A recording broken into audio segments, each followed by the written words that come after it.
ATA 40 men for refusing to take back my pregnant ex, 38F. This is a long story, so I'll try to shorten it as much as possible. I met Stacy about 15 years ago. We hit it off quickly and started dating within a few weeks. A few years later, she moved in with me, and for a long time, I genuinely thought we had a solid relationship.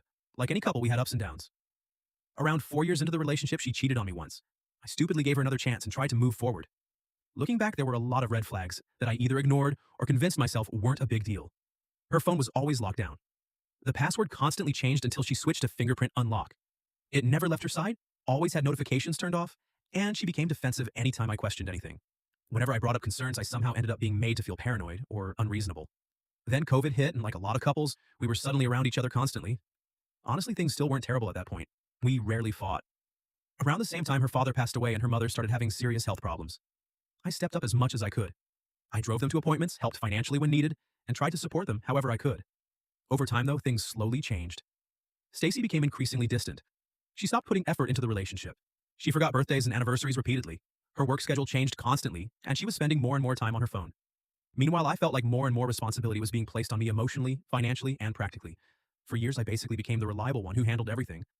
I worked full-time during the week, then spent most weekends driving her and her mother around, helping with errands, appointments, dinners, and whatever else was needed. Eventually, I started pushing back because I was exhausted and beginning to feel taken for granted. Over the last year of the relationship, especially, Stacy pulled away both emotionally and physically. During the final 6 months, she also started contributing less financially outside of rent and shared bills. At the same time, she became obsessed with Instagram and TikTok lifestyle content. I wish I was exaggerating when I say she was averaging around 6 hours a day doom scrolling. Then one day, I discovered she had been quietly preparing to leave the relationship behind my back. I confronted her that night and she admitted she wasn't happy anymore. The conversation mostly turned into her explaining why she felt unfulfilled and wanted a completely different lifestyle than the one we had built together.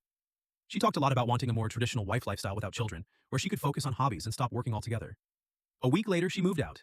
What hurt the most wasn't even the breakup itself. It was how cold the entire thing felt. She cleared out almost everything she could take quickly. Cookware, dishes, towels, sheets, pantry food. Basically anything she considered hers. She did leave the ring I gave her years earlier because she said I didn't propose the right way. I was devastated.